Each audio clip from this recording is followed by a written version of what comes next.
Okay, welcome back, Play It Cool. Welcome back to Play It Cool. Erin has figured out a story to tell. Erin has to open up his heart and talk about times when he made grave mistakes in his life. This one's not nearly as bad because that is the most embarrassing thing that I can remember, the previous one I told. So this one isn't quite as bad, unfortunately, but I still think it's a great story. I used to work at this, I'm not going to name the name of the business, but I used to work at this place, and I was primarily a sales-focused job. So I would have to, customers would come in, and I would perform the sales job on them and try to make money. And that was my job at the time. And there was this family who used to always come in. This mother, and I think she had like 2 daughters and a son. They'd always come in, but one of her daughters was exactly my age, or pretty close to it. And she would always like shoot eyes at me, like would clearly like had some level of attraction. And me being like the total like jerk I am. And oh, come on! I don't like this Felicia character. Yeah, she's a little tricky. Yeah, being the total jerk that I am, I immediately think, how can I make this benefit me? And so I would respond to her flirtatious advances with my own. Not too intensely that I might get in trouble at work, but I was definitely getting flirty with her because it made her want to come back. And eventually she started coming back without the rest of her family, which no one else in that family does. They always come together. Shit, I'm getting my ass kicked. And she used to come back and ask if I was there, and if I wasn't, she would leave, and if I was, she would buy a bunch of stuff from me. Oh, good. And so I continually flirt with her all the time, and just made a bunch of money off of her. Oh, take it, Jean Grey! Oh, no. Oh! Almost one-shot me, jeez. Anyways, yeah, that's the setup to the story. But this particular job, it was a sales job, but it was also at a mall. And people used to walk their dogs at this mall, like, a lot. It was a big mall. Rocket Raccoon's always looking at me instead of at the opponent. It's really disorienting. Yeah. Like, even when I was just punching, he's, like, still looking at me. It's really weird. It's really weird. That's why I can't switch. There's nobody left. Yeah. Oh, okay. It's a thing. I'll keep telling it through the next match. So, she comes by with her dog one time, and, her dog is this blonde husky, and it is such a pretty dog, and I love dogs and pets and animals. So she comes walking by with her dog, and I see her coming, and I was like, oh my goodness, look at the dog, it's so cute! And I'm like all reacting and getting all into it, and like I kneel down and pet the dog and all that. And I didn't see anything wrong with it at the time because I didn't actually care about this person. They were just money to me. But they were used to me returning their advances as if I was actually interested. So they bring in the dog, and I drop all interest in them.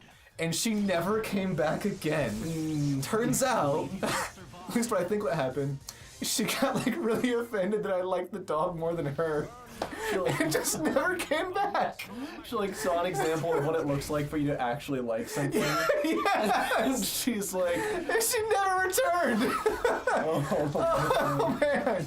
Oh, I totally like missed out on like lots of money doing that. Who is behind me, by the way? That's Daredevil. Yeah. What? That's apparently The fuck is this place? the Parent Devil. Jeez, I didn't know that. I'm unfamiliar with that aspect of Daredevil's backstory. But yeah, that's really great. That's fucking hilarious. Here we go. I keep switching people when I'm trying to use supers. Yeah. I've always been particularly bad at swapping out people in fighting games. Deadpool! Deadpool, get off my butt! Deadpool, you stranger, I don't want to mess with you. No. Mess with you. That is a story I have told a few people a few times, but it's still pretty entertaining, I think. Yeah. Oh! This is from, Arthur. Yeah, this is from Arthur's thing. It's like one of his villains, right? Yeah. It's great. Good matchup against him. He's fast. I like him. Very fast. But yeah, that's not a story I've not told anyone before, but it's still a great story, I feel. So It is. I gotta agree. I have a story as well with stuff. I haven't lost yet, but I mean I might still. you have lost. Well, I've never lost, and so I never have to tell a story. And my memory is perfect. And so I'll tell a story. Basically, I was in a band a long time ago. You were coming right at me when I did that. Oh my fucking goodness, that was beautiful. So I was in a band a while back, and and we were going to a concert, and I don't know where I don't know where this venue is at that we're playing at. We have loaded half of our gear into one place and half of our gear into the other car. We're driving 2 vans there for everybody, and so we start driving, and the other car, which knows where they're going, starts heading off on their direction. We follow them, and they get to the spot, give us like a look or something that they said was a look, and then basically just power away, like just fucking drive off into the distance, and we have no idea where to go. So they like merge 3 lanes over, just fucking leave. Oh, no. And so we're lost now. And as they're pulling away, we as they're pulling away, we get over to. Oh, that was really close. It was really close. I just couldn't get close to you at the end. Jeez. They swerve 2 lanes over in the left turn lane and turn as the like left turn light is yellow. So like fucking tires screech, peel out, and they're off. We, in the meantime, get a red light and start trying to merge over. I'm not the driver here, but the guy who is the driver starts trying to merge over. He's not a super great driver at the time, so he almost like cuts right into a car who honks at him like crazy and swerves around him. Oh, good. Swerves around him and gets to the light, honking. There's 2 people in this car, a guy and a girl, and honking too. Yeah, he's honking. We don't honk. The driver's like, oh yeah, geez, I should have looked for that, and like he understands that he has made an error in trying to merge over so quickly. But the girl who's in there, she flips us off, and so I figure that like I was an edgy 3-edge for me high school kid, and so I decide I'm gonna flip her off back, and so at this point, the car like you see their brakes like light up and then turn off because they shifted to park and needed to hit the brake to do that. The guy gets out of the car and begins walking towards us menacingly as he can, like arms outstretched and like cocky, and was like, "I'm gonna fucking show you to flip off my girlfriend." And I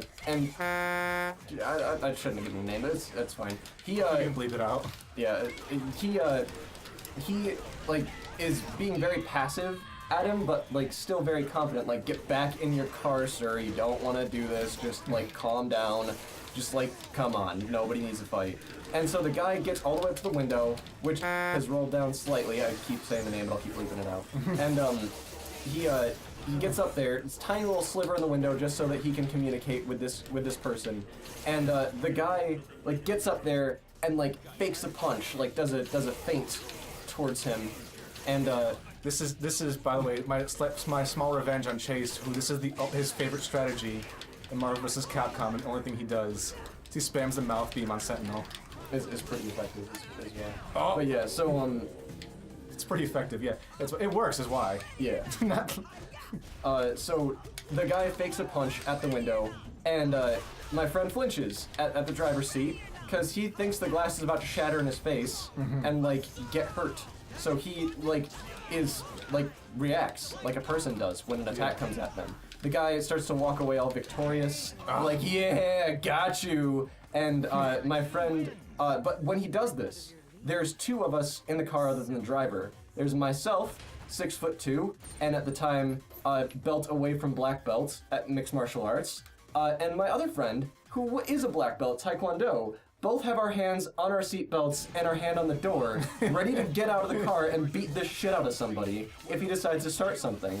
So the guy sees this and like understands he's outmatched and starts walking away, but acts all victorious about it, so that he can like, yeah, show them they'll never mess with my girlfriend ever again. My friend rolls down the window, the driver does, and flicks his cigarette at the guy. The cigarette like hits the back of the guy's heel, and he freaks out, like spasms, shoulders go up to his ears, elbows are like up to head level, he whips around. Like he thought he was, like some shit was coming at him. Yeah, he thought he was gonna get the absolute crap beaten out of him. Like all the tough guy act just completely went away immediately. You could tell he was faking it beforehand so that he could impress his girl. That was a lame super. And yeah, we had talked about it afterwards. And my friend had said, that would have been the fastest I would have ever gotten out of an automatic door in my my entire life to beat the crap out of this person. And that was the story of the time that we almost got lost, almost got into a fight on the middle of the road in busy traffic, flicked a cigarette at a guy who tried to act tough, and he freaked out a little bit. It was good times. This is actually a challenging game to play when you're trying to tell these stories and like listen to them and all that. It definitely can be. Yeah. How would use this kind of Maybe you have like a year to react to it. I didn't have a lot of help though, so Yeah, I guess so. it. Akuma, come here. No, Thor, that's not. I didn't ask for you. Well, you must now face the thunder and the lightning. Like these sick poses for your air combo. He doesn't actually like do attacks. He just poses. Yeah, that's his thing. He's beautiful Joe. How are you doing these throws? I'm not. I don't know exactly what to tell you, but I'm doing it. I think certain characters will have certain moves that'll grab, but I think it's variable. Oh no. Oh, Berserker Barrage! Oh, what is that? That's the air one. It's like an X explosion or something. It was weird. What? Yeah, I'm doing like not Wolverine moves, like shooting beams out of my claws. That's Wolverine, don't you know? He shoots beams out of his claws. Yeah. Wolverine, Cyclops, people get a mistake at the same time. A lot of times, they're the same person. Totally the same person. Wolverine, Batman, Iron Man, Superman, totally the same. Went with 4 different characters. Same reference, 4 different characters. I'm Wolverine. Logan, yes, that's my name. Oh goodness. Wolverine, Beautiful Joe. Bye, Akuma. Yeah, it's not. Oh, they were not a level of combo that worked together. No, hit him once. Stop. No, I'm healing health. No, you don't hit me once. You were so low. Oh, Akuma's such a sack of shit. Oh, I hate Akuma. Akuma loves you, Finn. No! Alright, I think we're out of stories for now. If we decide to have more stories to share, we'll share them on another series. You know, we might come back to Marvel vs. Capcom. I like this game a lot. It was a lot of fun. Anyways, you can expect more from Chase and I. Next time, play cool. Next time, pop. Next time, Pa.